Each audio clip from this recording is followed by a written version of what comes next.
And of course, Mark Zuckerberg has been testifying on Capitol Hill. And again, we remind you, we are pre-recording this show a couple days early. So maybe there have been all sorts of exciting developments since Mark Zuckerberg testified. I doubt it, but you never know.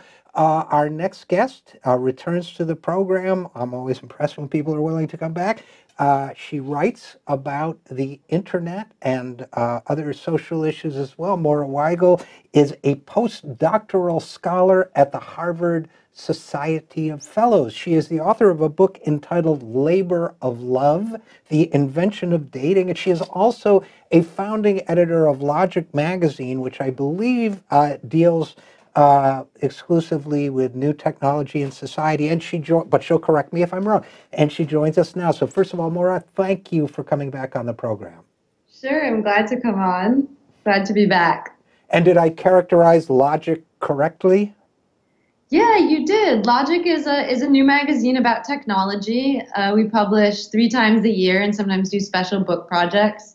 And we're really committed to thinking about technology, you know, not just as a business story, not just as a science story, but kind of as a story about society and politics and culture. So looking at all the ways that new technologies rewire our brains, our bodies, and sort of our civilization. So that's the big mandate for Logic.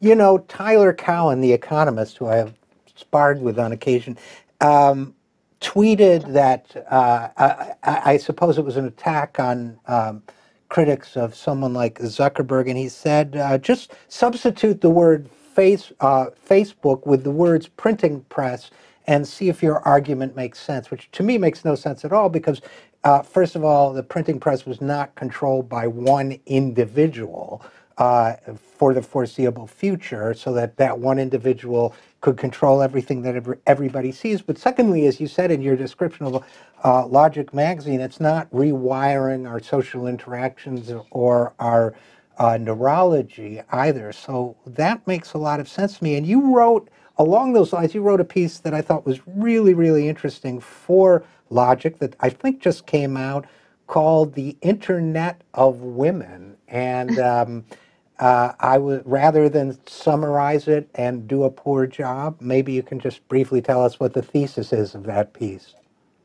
Sure. Well, this piece, you know, it's sort of a creative, essayistic piece, so it's difficult to sum up the thesis in just one sentence. But what I was interested in exploring was the Me Too movement. It's about sort of the Me Too moment or Me Too movement, whether it's a moment or a movement is something we could talk about.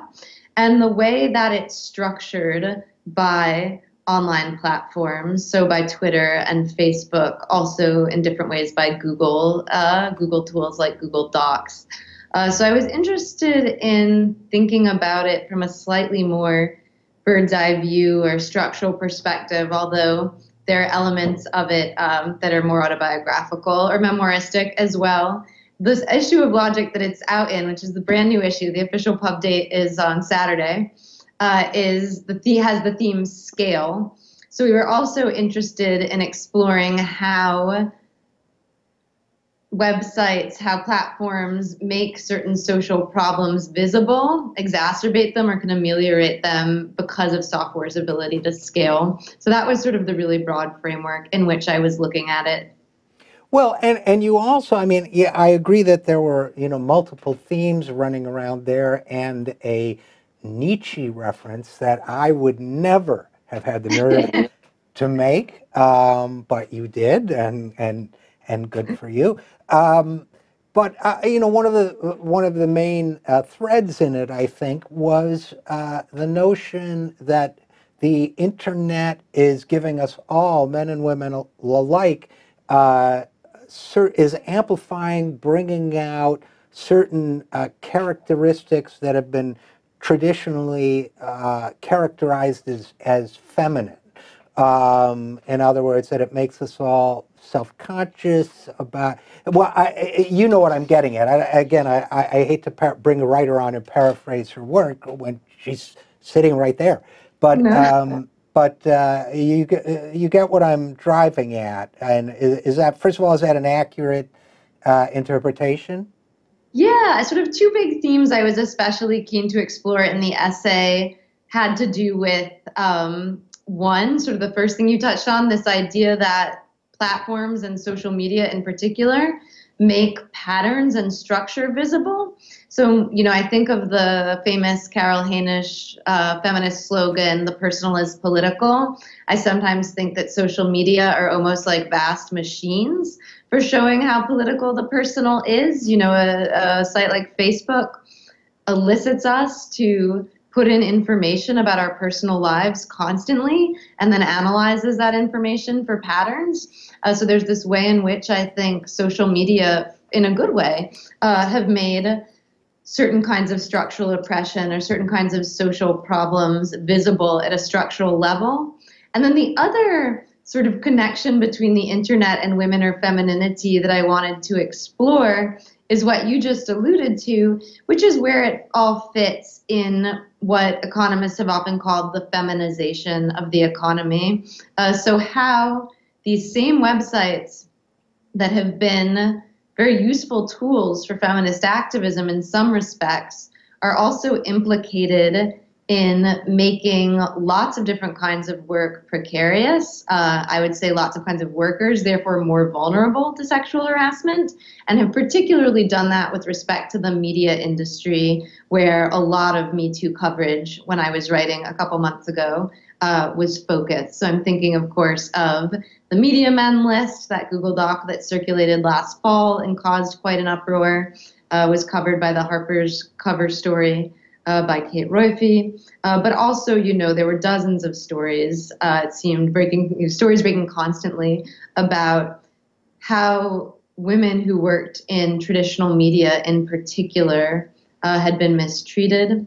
And that was being made visible by social media. But I couldn't help noticing the irony that, of course, this very same tool that was making it possible for women to talk at scale about sexual harassment has also tended to undermine the job security of people in media, or to sort of make it impossible to make a living in media. So there's this interesting ambivalence, I think, that I wanted to explore.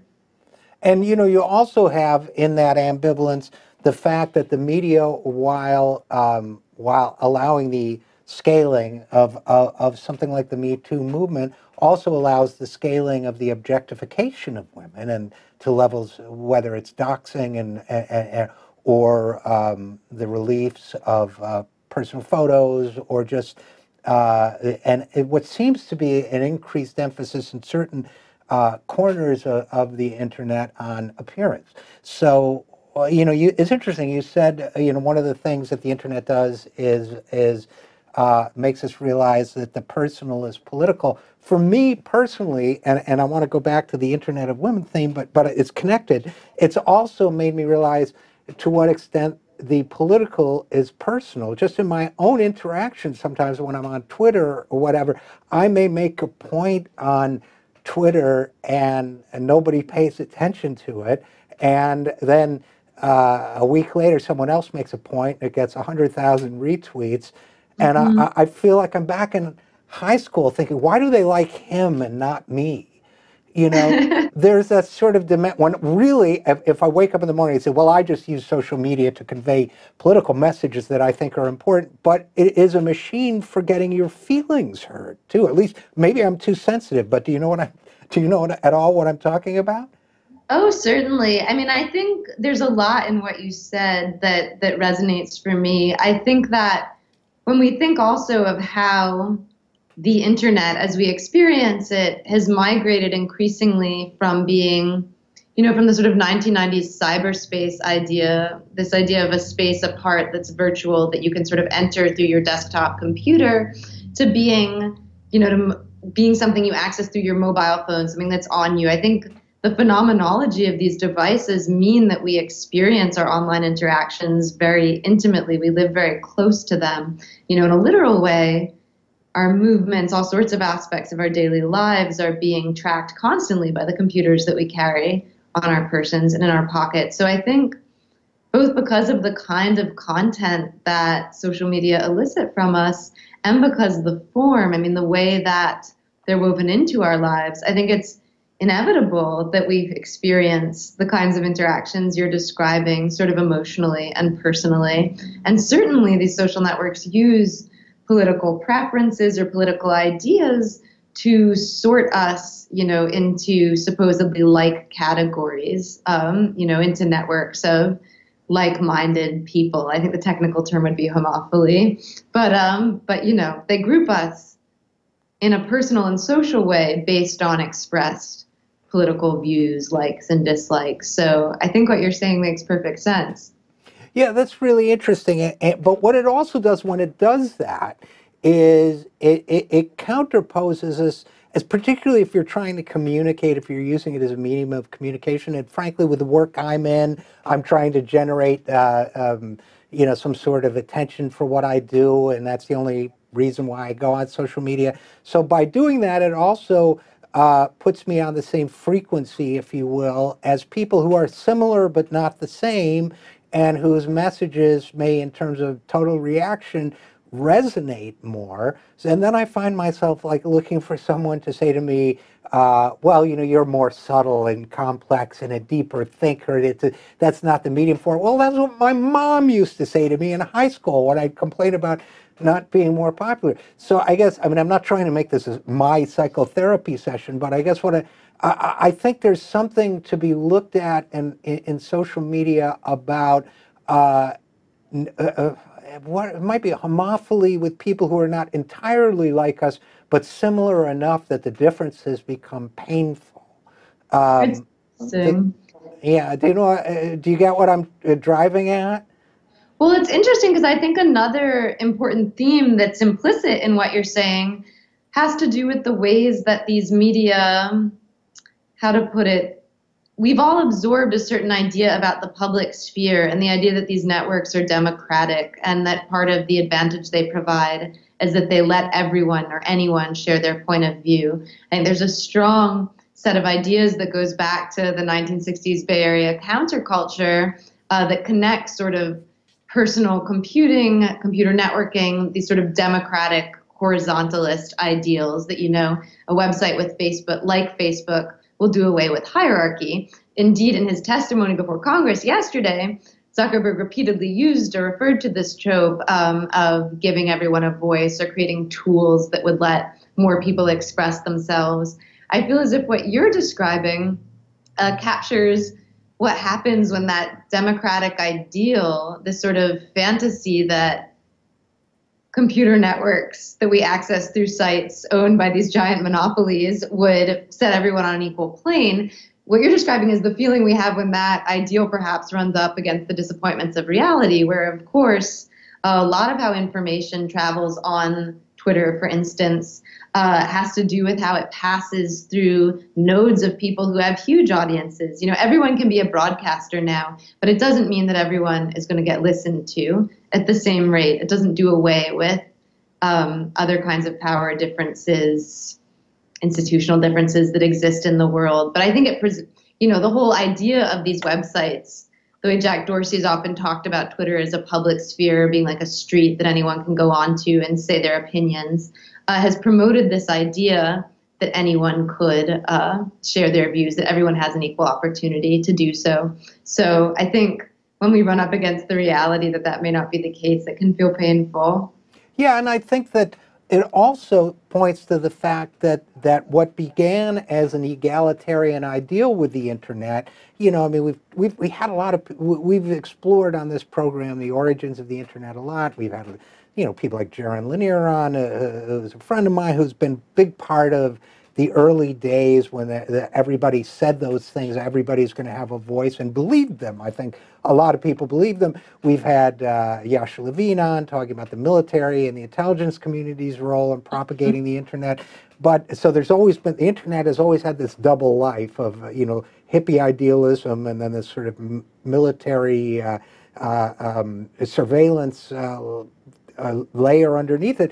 But that aside, I think when a Mark Zuckerberg uses, or a Jack Dorsey of Twitter uses that language, it's just a street, everybody has a voice, it's also, they're lying. I mean, but I'm curious your thoughts, of course, but my reaction, and again, we're talking with Moira Weigel, my reaction is that no, they don't. You make it look like everybody has a voice, but the platforms are inherently designed so that certain types of speech get more attention. It's like a street where if somebody speaks in a certain way, they're suddenly, it lifts them up 30 feet in the air, and if other people speak in a different way, they sort of sink into a little hole, and the person who's 100 feet below ground level is, when she complains, Jack Dorsey's answer is, what do you mean, it's just a street? It's a rigged game, I think, in a certain sense, but what do you think? I think that's exactly right. I mean, I think that these metaphors like the street, suggest that platforms are neutral, but every platform is designed in a particular way, comes with particular affordances. We actually have a great interview on this subject in the last issue of Logic by Fred Turner, who's a wonderful historian of counterculture and cyberculture, where he puts it probably more eloquently than I can on the spot, certainly more eloquently than I can on the spot. But this idea, I mean, a street encodes certain kinds of behaviors itself. You know, I think it's no accident that the street emerged as a kind of ideal metaphor for public communication in an industry that's heavily dominated by white men who feel very safe on a street. You know, a woman or a person of color encountering the police, it might experience the street very differently. So this idea, the idea that tools and platforms could somehow be perfectly neutral and that they don't encode particular affordances, that they don't encourage particular kinds of behavior is sort of a governing fantasy of Silicon Valley, I think. And interestingly, I think it's one that we're seeing come under fire precisely now. And I think it's appropriate that it come under fire. And as you know, because the last time we talked about your piece on this sort of growing movement, the Silicon Valley kind of digital liberation movement that was springing up there. You know, there are a lot of people now saying, well, just get off social media. Just don't do it. The combination of the addictive nature and the distortionary effects of it, I think, are really interesting. But as far as Zuckerberg is concerned, I told you before we began to record, I was interested in this tweet. You went to Harvard with Mark, and this tweet you did, I'm going to embarrass you by reading it, where you're walking by your old dorm room in Kirkland House. Hey, remember that time some boys hacked our college directory, put our faces up on a website so other boys could rate if we were pretty, and then became the richest people in the world? It must feel insane, first of all. Doesn't it?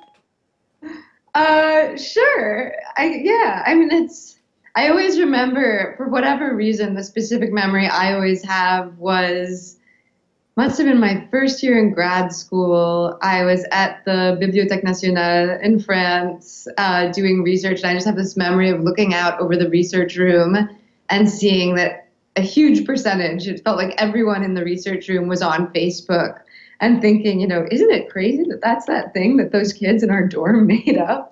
And now, you know, everyone in this other country in this library is wasting their time on it, or, you know, spending their time on it. Yeah, sure. I mean, it's funny. I think everyone who was around Harvard in, you know, 2004 probably has their own set of stories about it. Yeah. So, well, and also, you know, that's the personal take, but on the macro level, on the scaled level, to stick with that theme, it shows in some ways the utter vacuity of this so-called revolution that everybody was so intoxicated and enchanted by a few years ago around the world, that this was the great new revolution. And some of us were sitting there saying, wait a minute, these were people who had a lame idea but marketed the hell out of it, and then got insanely lucky, and then nailed down a monopoly, which is what every venture capitalist in Silicon Valley invests in, potential future monopolies And for one thing, it grinds to dust any notion that capitalism is a system of meritocracy. I don't mean to be unkind, but I just don't get that the guys who did this deserve to be the richest people on the planet. I don't think there should be any people who are as rich as those people are on the planet. No, I agree. I agree, but there are those who argue, A, that it's okay to have people that rich, and B, that capitalism is a meritocracy, so if they're the richest, they deserve to be. Right. And my attitude is, are you kidding me? You know, they can't even design a decent user interface, number one. Number two, Uber, really? Really, I mean, yeah, somebody ought to make $1 million or $2 million for inventing a good cab-hailing gadget, but really? And what's quite important to keep in mind is Uber has never made money. Uber lost, I believe, $2 billion last year, and I think that's, I mean, I think, you know, if we want to go back to Karl Marx, take it all the way back, the debate is always, is the problem with capitalism that it's immoral or that it's irrational? And I think one can make the argument either way, but there's something deeply irrational about an economy in which venture capital can buttress, I don't think that's a word, bolster or buttress a company that loses billions of dollars a year, literally. And this company is still hailed as a model of innovation. I mean, I think it's really important also to think about this tech boom or tech bubble that we're currently in as a phenomenon of the post-2008 recession. It's like they're lowered interest rates, capital needs somewhere to go, it goes to Silicon Valley. But anyway, all that to say, the thing to keep in mind about Uber and what the people who run it do or do not deserve relative to, say, their drivers, is that the company has never been profitable, and neither have many of the most famous tech companies. Speaking of tweets, I'm like trying to find it. Nick Cernicek, who has that great book, Platform Capitalism, had a tweet recently about this, but it was a list of huge tech companies that have never been profitable. And, you know, it's a lot of the ones whose names we know best and talk about most often. And you know, it goes back. There it is. Instagram, Snapchat, Twitter, WhatsApp, Spotify, Uber. A couple owned by Mark Zuckerberg. Well, of course, at first it brings to mind the old econ joke about they'll make it up in volume. But secondly, and more to the point, I mean, look, venture, this is the agenda. Yes, on one level, it's irrational to invest in these money-losing companies and to give them these enormous evaluations, more than General Motors, you know, multiple times over and so on.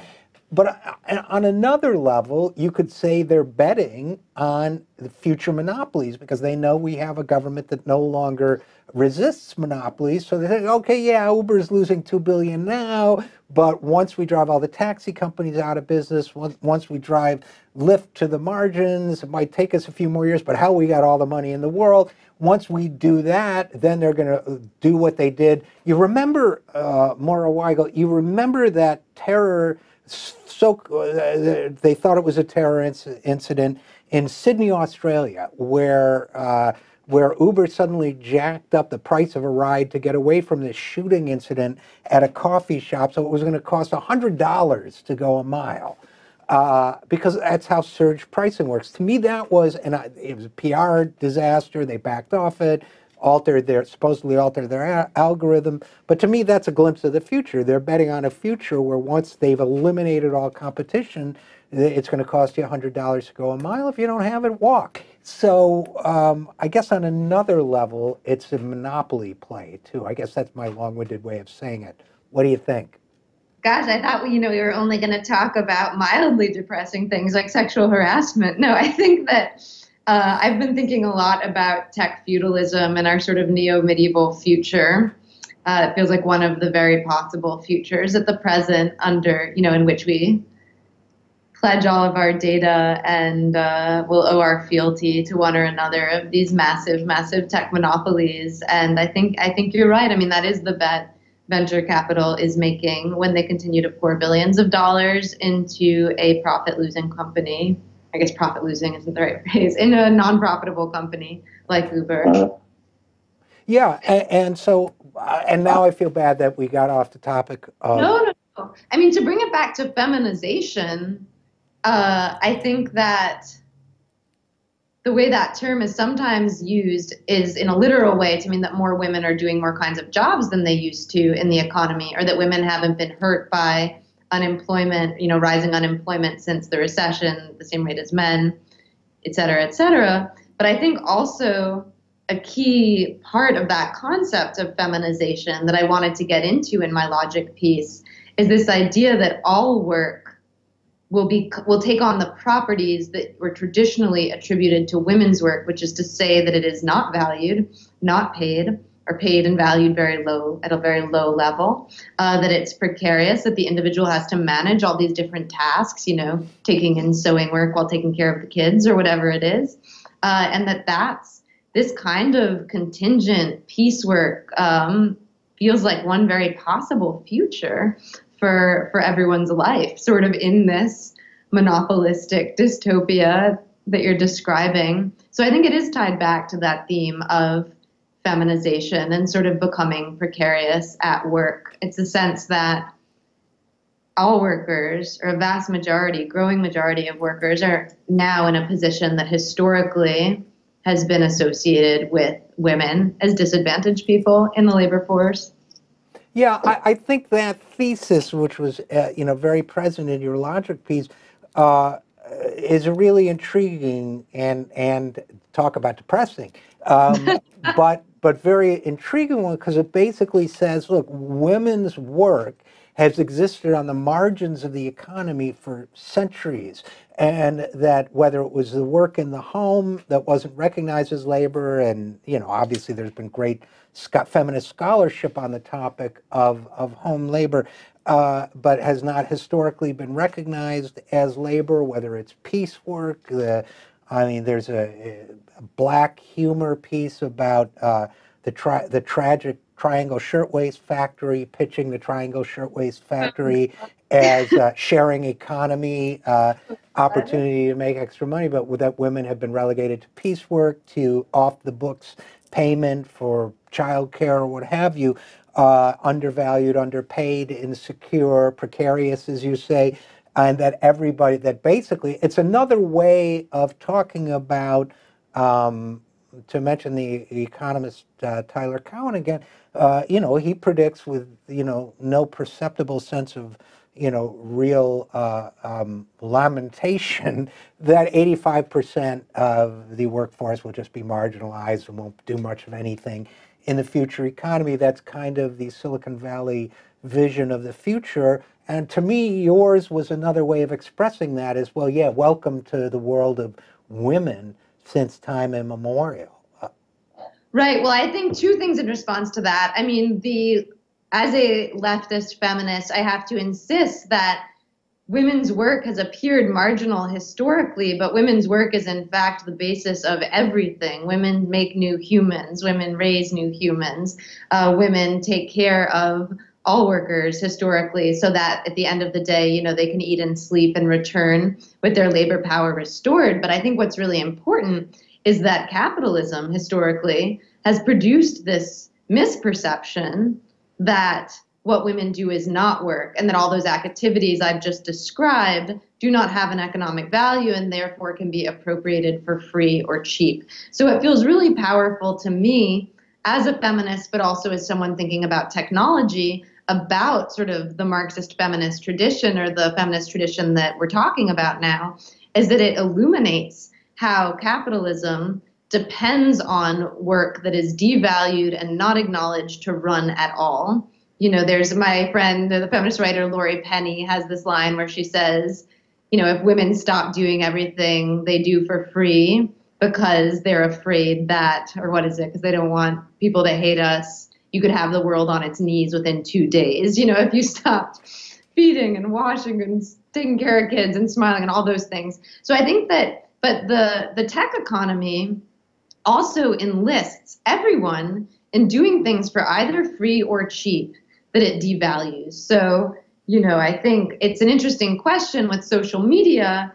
We're all doing things, posting things that create value for these platforms all the time without any idea that we should be entitled to any part of that value. And the analogy I was drawing is to women who sort of quite literally recreate and reproduce the world and yet have no claim on the economic value that that activity generates historically. So I think that, for me, is really one of the key ideas about the feminization of the economy, is that it's sort of this ideological fiction that some work doesn't have value or some kinds of activities do not have value and therefore can be freely appropriated. To the point about automation and the future of mass unemployment, I think it's really important to recognize this as a very convenient ideological fiction for Silicon Valley too. If it were the case that new tech tools were so good that they were replacing human labor, we would see huge gains in productivity in the economy. That's not what we see.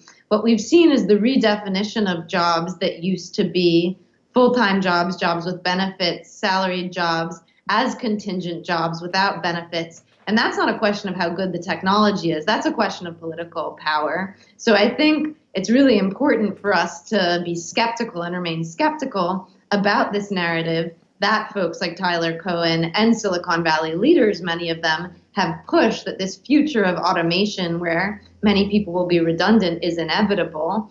This is really the idea that, oh, oops, our tools are so good, sorry, we broke the economy. That's a very convenient fiction for Silicon Valley. There's no evidence that bears out that that's in fact what's going on.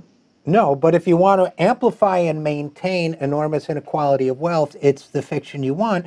I hope I was clear that I wasn't endorsing the economic marginalization of women's work, that if in fact it was given its proper value, the system as it is currently constituted could not continue to exist, which in my mind would be a good thing, actually. Yeah, sorry, I get worked up when I talk about Marxist feminism. I didn't mean to suggest that you were marginalizing. No, good. Okay, I'm glad. And unfortunately, we're running out of time, so as long as we're talking about Marxist feminism, I will remind you that it was Karl Marx who, when pushed for the solutions to hypothetical problems, said we should not be making recipes for the kitchens of the future.